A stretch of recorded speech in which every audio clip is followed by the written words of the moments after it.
tey mbokk yi moo ngi noonu ñu ngi ak Pape Samb tey di ñaareelu fan bi nga bokk ci délégation bi di dugg ci kër yi naka nga gisee campagne électorale bi ba ngeen commencé ak léegi. salaamaaleykum wa rahmatulah rafetlu naa bu baax jotaay bi je crois que proximité yi dafa am solo te boo xoolee engouement bi nga xam ne nii am na ko boo xoolee tey monsieur le maire su jógee rek ñëpp jóg ndax liggéey bu mu def si commune bi la moo tax nit ñi sawar ànd ak moom pour joxal ko beneen mandat parce que boo xoolee tey jour ouvrable la mais ku nekk ba nga wàccee ñëw nga ànd ak moom accompagner ko service yi nga xam ne mi ngi koy def au niveau de Fann Hock donc Fann Hock aussi ñu gis que ne maire tamit réalisation yi mu fi def macha allah am na solo ba tax na tamit waa Fann Hock ngàcce ngalaama ñoom kenn jabal ñu des organisation bi depuis démb ba tey rafet na am na solo Fann génn nañu commune bi génn nañu donc loolu mooy wane que nag liggéey rek moo am solo si àddina te liggéey bi maire def na ko moo tax ñun ñëpp population Fann Point Amitié ñu war a laqusuwaat joxaa ko un second mandat pour mu mën a yeggal li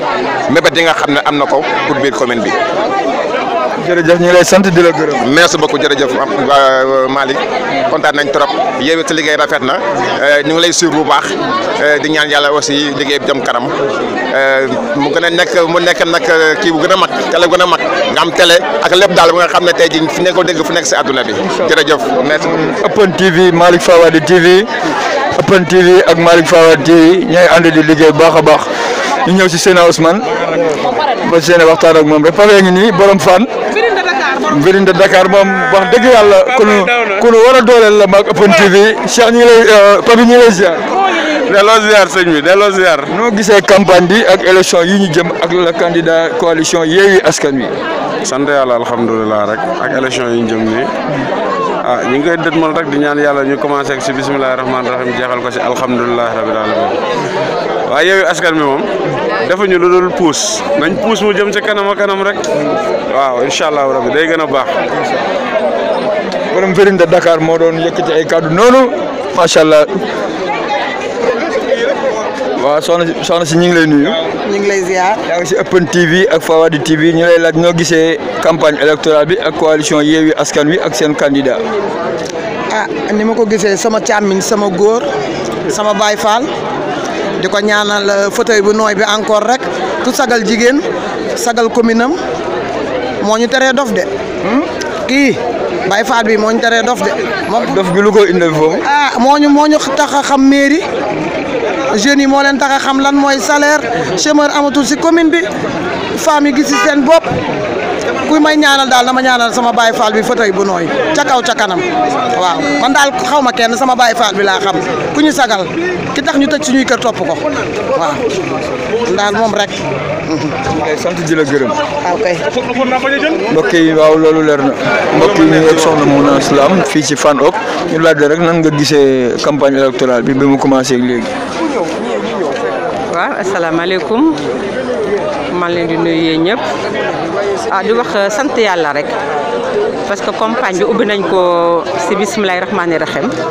di ñaan yàlla ñu eggale ko si alhamdulilah rabbil alamina waaw macha allah daal kër gu ñu dugg bëgg nañu paala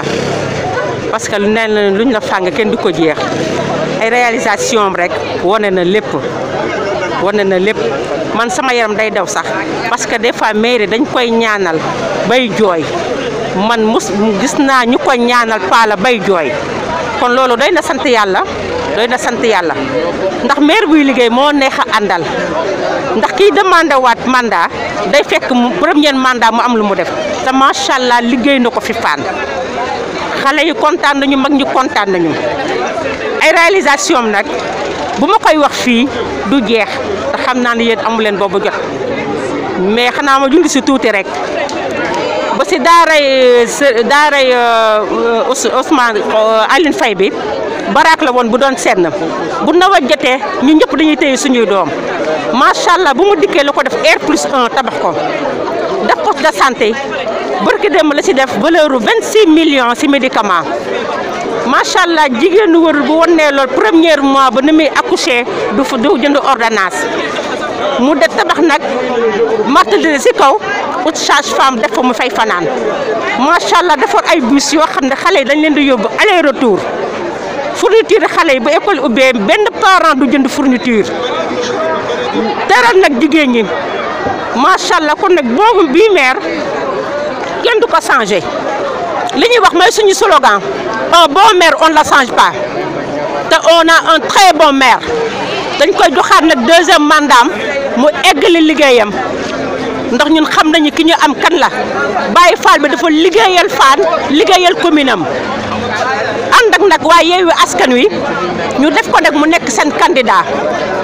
coalition Yewwi Askan Wi la ñu àndal Balla Samb di seen maire mu nekk seen maire incha allah daal fas yéene nañu ànd ak moom rek jusqu'au bout di ñaan yàlla nag yàlla may ko ndam bu sedd guy mu rowe leen avec une large majorité ndax liggéey na ko fi da def na ko si askan wi jërëjëf wasalaam. Lay Mbaye soxna si ñu ngi taxaw moom ba tey démb waxoon na waaye tey dem bokkul ñu lay laaj tam ñaareelu fan bi ak bu ngeen duggee ci kër yi lan ngeen yëg. maa ngi nuyu ñëpp ñi nga xam ne ñu ñuy suivre via seen Open TV ak Fawad TV di leen sant ci seen teewaay fii ñu am sentiment de fierté rek ndax comme ni ñu ko monsieur le maire daan waxee tout le temps liggéey rek moo wóor. te yaakaar naa ni lim ñu doon wax tey gis nañ ko une fois sur le terrain bi ñu duggee ci biir kër yi nit ñi liñ ñu wax dëgg sedd na suñu xol ndax nit ñaa ngi gis réalisation yi monsieur le maire def nit ñaa ngi rafetlu liggéey bi nga xam ne def na ko fi diggante 2014 ak léegi nit ñi fier nañ ci moom nit ñi kontaan nañ ci moom te fas yéene nañ ànd ak moom pour jox ko un deuxième mandat ndax liggéey bi doy na leen. am nañ ci yaakaar bu wér ndax wax dëgg fa neex yàlla bu jëf taxawee rek wax day randu te moom c'est un homme d'action il a vraiment su faire la part des choses il a très tôt compris qu'il a été élu pour travailler et depuis lors il est dans ça. waaw semaine bi dañ doon joxe bilan yi comme ça pour permettre aux populations ñu mën a xool exactement lan la monsieur le maire jot a def dans les 7 quartiers que compose la commune parce que mën nga dëkk Fann ak sëñ bi xam ne maire bi dina na bus pour xale yi mais doo xam lan la def rue 10 mën ngaa bañ a xam lan la def point 1 mën ngaa bañ a xam lan la def amitié 1 kon tey di bilan boobu dafa enregistrer l'ensemble des réalisations yi ma jot a def ci commune bi semaine prochaine incha allah dinañ ñëwaat ci quartier yi jox leen programme bi perspective bi nga xamante ne moom ci loolu la ne ndax offre politique am de bokk naa ci ñi ko liir bokk naa ci ñi ko gis mais xam naa ne population yi buñ ko gisee ci kàttanu yàlla dinañ ko adopté boole ko nag ak spécimen bi ak profession de foi bi waaw c'est moi qui vous remercie maa ngi leen di sant vive Yewwi Askan Wi en route pour un deuxième mandat. mbokk yi moo ngi noonu Seydina ñu ngi lay ziar yaa ngi ci Open TV ak Fawad TV nga yow na nga nekk suñu patron loolu la yàlla dogal ñu bëggoon am sa première say kaddu ci li nga xam te moom lañ nekk muy campagne électorale ci coalition Yewwi Askan Wi commune Fann Point Amitié. waaw déjà maa ngi lay nuyu di nuyu mbokk Fawad TV yëpp di rafet Open TV di rafetlu tamit liggéey bu ngeen di def di ko sant bu baax gis nañ taxawaay bi donc lii moom boo gisee dafa nekk benn continuité rek ci liggéey bi nga xamante ne que Palla Samb moom la doon def tey jii ñun dañuy ñëw dox mbokk waaye dox mbokk bu ñuy dox dafa nekk rek feddali kóllëre parce que Palla du koo xamante ni maire boo xamante ne ay citoyen dañ koy jeex wala di ko seet maire la boo xamante ni que dafa nekk en proximité ak nit yi moo tax ñëw seet si leen saafonte ak ñoom ci biir campagne bi wax leen li nga xamante ni que mooy message bi parce que dañu dénkoon quand même ñu def fi lu ne fang pendant 7 ans donc dafay jot ñu ñëw won nit yi lii ngeen ñu joxoon pendant 7 ans lii lañ fi def waaye tamit yemuñu foofu. 7 ans yi nga ci am loo dóor sa loxo. lépp tali bii ngay toog nii tali bii rek nga xamante ne bokkul sax ci compétence mairie waaye tey pour bëgg a dimbali citoyen ñu nekk ci jàmm moom moo defar tali bi bokk na ci leneen Fann ak fii boo ñëwee seen jardin baa ngi fi boo seetee sur le plan éducation mi ngi dimbali xale yi dem ba xalaat ni sax dem Joseph Gomis dafa métti mu yëkkati bis jox leen nga dem cadre de vie wu école bi yëpp mu changé ko nga gis fourniture scolaire yi xale yi bu ñuy jàng lépp mu jox leen ko nga gis groupement féminin yi nekk ci commune bi yëpp mu financé leen nga gis ni que lépp luy politique boo xamante ni de développement la Palla Samb mi ngi si association religieuse yi association sportive yi ñëpp mi ngi jàppalante ak ñoom kooku kay bilaawam moom boo ko buggulee gis da ngay génn commune bi rek waaye munoo xëy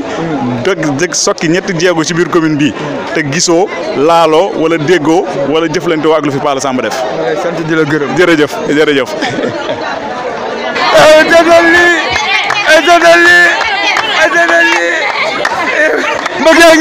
mbëgg Yewwi Askan Wi. waaw Mass.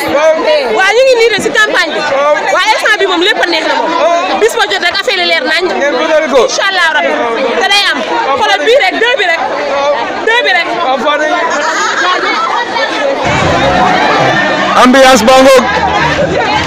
ambiance baa ngoog walay mbay ambiance baa ngoog wàcc leen ci suuf wàcc leen ci suuf wàcc leen ci suuf ambiance baa ngoog ay waay walay mbay Yewwi Askan Wi xew ambiance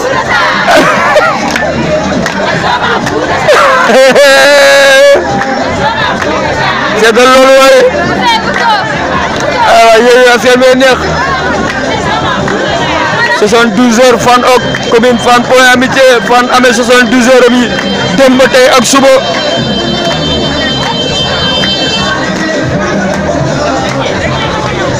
Fann 72 heures yi Fann ko ay Fann ubbi campagne électorale Yewwi Askan Wi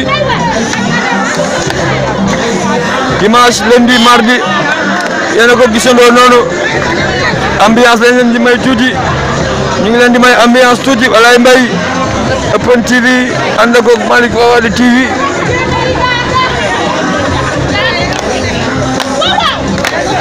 mango ambiance tuuti Yewwi Askan Wi commune Fann Point Amitié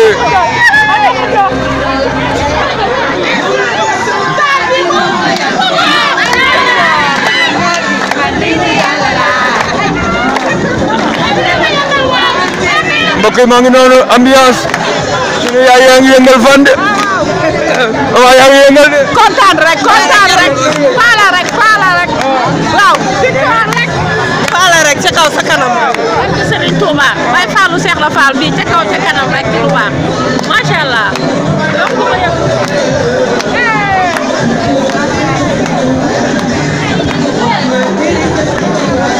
mbokk yi ngeen am tuuti ambiance ci coalition bi mbokk yi maa ngi noonu waaye jawriñ ambiance bi noo gisee ambiance bi. maas yi toj na. walay mbay gisul am. maas yi sàcc na. mbalax mi jug na. waay maas yi neex na waay. walay mbay bu leen ma yóbbu waay. askan wi maa ngi dëgërul waay. dëggal lii waaye ambiance baa ngoog ambiance Yewwi Askan Wi ambiance baa ngoog mbokk yi moo ngi noonu yéen a ko gisandoo noonu Open TV ànd ak Malick Fawad TV toppal leen coalition Yewwi Askan Wi commune Fann Point Amitié di gunge candidat bi monsieur le maire Palla Samb candidat Yewwi Askan Wi commune Fann Point Amitié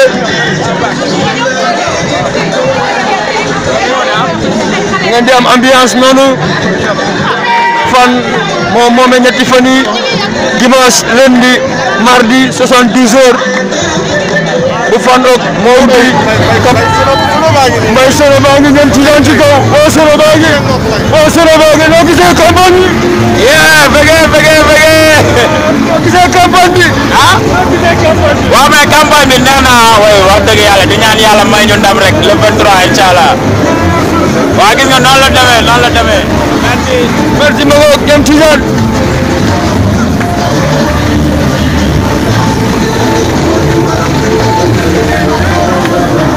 jigéen a yor oto bi Cheikh jigéen a dawal Yewwi Askan Wi jigéen a dawal Palla moo ko permis. mu la utal permis moo ma wutal permis. moo ma ko wutal kat la permis wa Palla Samb waaw day ñaata ni waaw.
salaire rek moo ñu téye si moom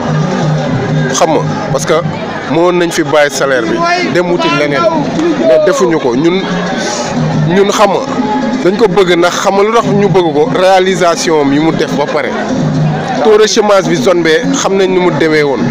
benn café Idi Baye Fall moo fi nekkoon 9h lañ doon yeew ñun ñëpp mag xale ndaw dajale foofu noonu mais ba mu toogee la loolu yëpp jeex amatul chômage zone bee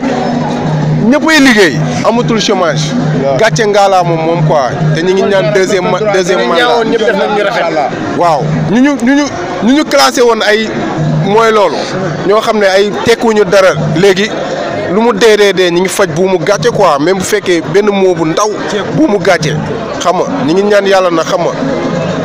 ñu may ñu ndam quoi 23 janvier incha allah incha allah yàlla daf ñuy may ndam.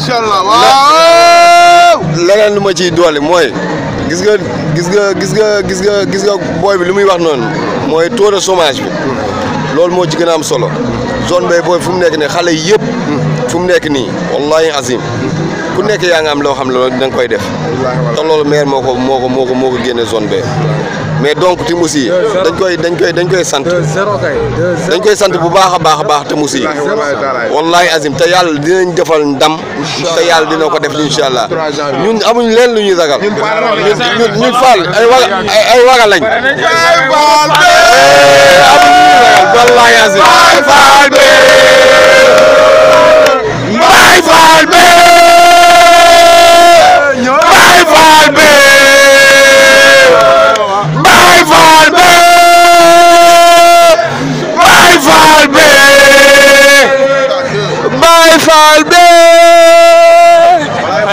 mbokk yi moo ngi noonu walaay mbay Baye Fallou Pawla yaa ngi tëj fan man daal li fii rek lay xëyee léegi xool yëpp sedd na seen yi ñi ko am ñu ngi lay ziar waaw di leen delloo ziar waaw ñu ngi fii Fann Hock nag xam nga ànd ak suñu candidat monsieur le maire Pala Samb waaw di wax ni rek xam nga population bi nañu gën a yeewu waaw parce que xam nga kuy ñëw di leen nax ak koo xam ne dafa def nit ñi gis du benn waaw moo tax ñu xam nga di def proximité di nuyu askan bi waaw di wax daal ñëpp nañ ñu dalal daal loolu la daal waaw. yan kàddu nga si yëkkati. xanaa di leen wax ni ku la jambaloo lem moo la màccaloo sa loxo. ma ne ku la jambaloo lem moo la màccaloo sa loxo te Pala dafa def ñu gis te lexit yi kese naxul béy nañu xool fi ñu jëm mooy bu wóor bi. waaw jambaloo lem. moo la màccaloo sa loxo. loolu ay màcc la Cheikh. grand si ngi ni président de tous les temps. grand si ngi ci non grand si de tous les temps de la CFA. maa ngi leen di fay Open TV ak Fawad TV. maa ngi leen di fay waa Fawad TV. waaw Open TV maa ngi leen di remercier vraiment de me passer le micro. Je me présente encore Jules Souleymane Touré d'école Camp Claudel nekk fi président ASC Fann et conseiller municipal au niveau de la mairie de Fann Point E Amitié. Et vraiment c'est un plaisir pour moi aujourd'hui ñu présenter leen li nga xam ne mooy sunu bilan en 6 ans de 2014 en 2021 je crois que nous avons eu un bilan satisfaisant et loolu kenn du ko natable population Fann mun nañ si teg bët foo foo dugg si commune bi di nga gis ay réalisation yi nga xam ne moom la ñu jot a def donc aujourd'hui encore de plus di ñaax waa Fann à ce que ñu defaat ñu confiance ñu renouveler ñu seen confiance ñu sóobuwaat si liggéey bi def fi ay investissement def fi ay réalisation yokk fi li nga xam ne mooy les établissements de santé bu ko defee pour l'intérêt de la population vraiment di leen remercier di appeler surtout la jeunesse Fann xam nañ de man en tant que président li ma mës a dugg yëpp caaxaan dugalu ma si dama si dugg parce que dama amoon benn rêve sama rêve moo nekkoon lan mooy voir la jeunesse de Fann s'épanouir donc looloo tax ma investir comme ni ma ko faral di wax dama ne nit yàlla bu la féetalee mag si benn gox dénk la as tuut muy xel xalaat dërëm muy matériel loolu boo ko mënul jël def ko mettre ko à la disposition de sa population yow da nga war a toog laaj sa bopp lan mooy sa njëriñ si gox bi donc man sama jóg moo nekkoon loolu am fi ay jarbaat am fi ay rak am fi ay doom gis seen situation gis seen avenir bi nga xam ne c'était hypothéqué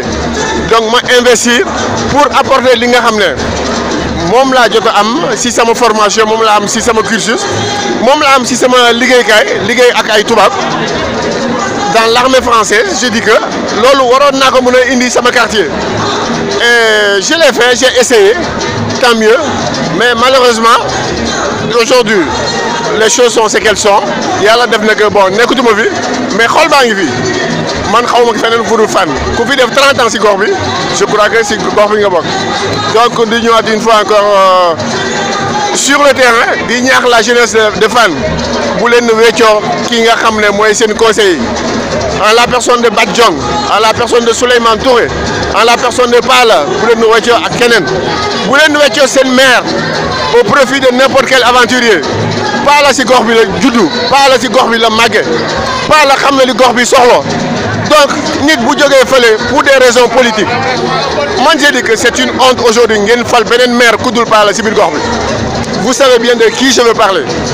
il y a des opportunistes ils sont là parce que yàlla dafa dem Macky Sall est venu au pouvoir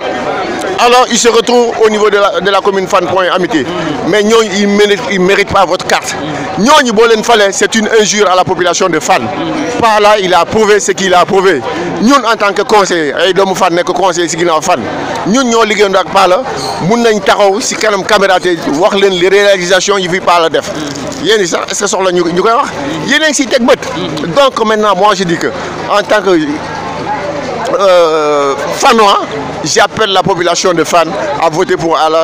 Pala Samb. J'appelle la jeunesse de Fann à voter pour Pala Samb. 5 000 yi ñu leen di jox de gauche à droite bu mu leen jaral seen avenir.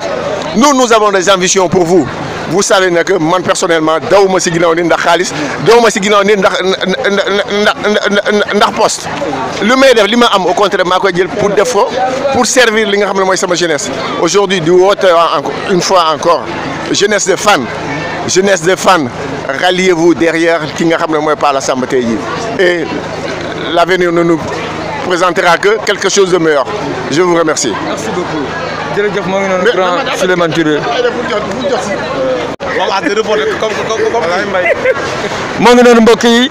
ñu ngi dalal Cheikh Loum bokk si ñuy jàppal candidat Yewwi Askan Wi fii ci Fann ok Cheikh nan nga gisee campagne bi ak ñu démarré ko fii sa gox di Fann ok. jërëjëf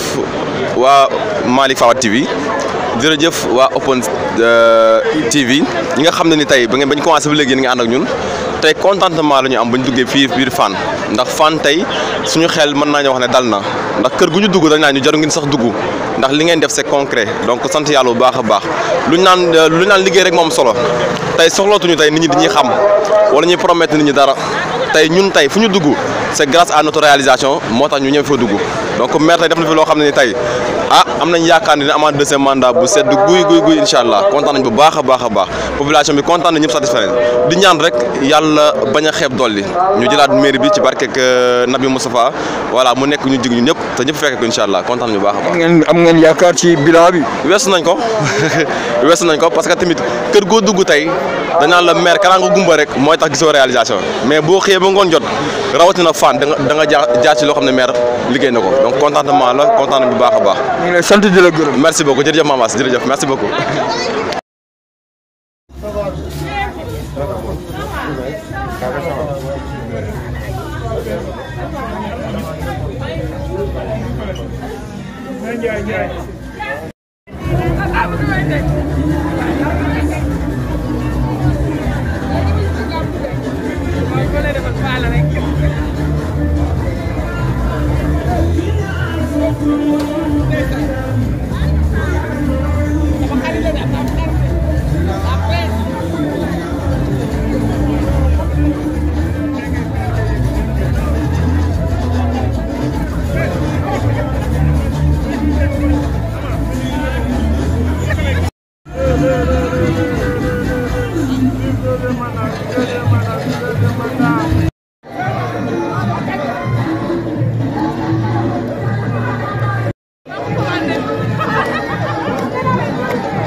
ban match la ban match la woon. laaj ko ko bu ñëw na mooy takk brassard. takk brassard. nga sol ay wala ci départ taalu. non non yow xam nga nga fekkee. yow maire nga maire commune nga population yëpp. xam naa ne moom seen carte bi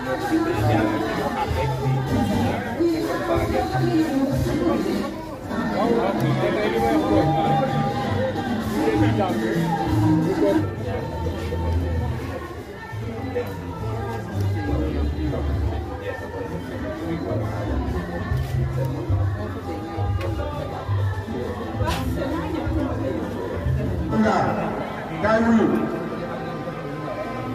gaay bele bele coow la bele bele coow la bu leen dem toog leen fii ngeen nekk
bing bing. Bing bing. Bing bing bing. Apa Umar?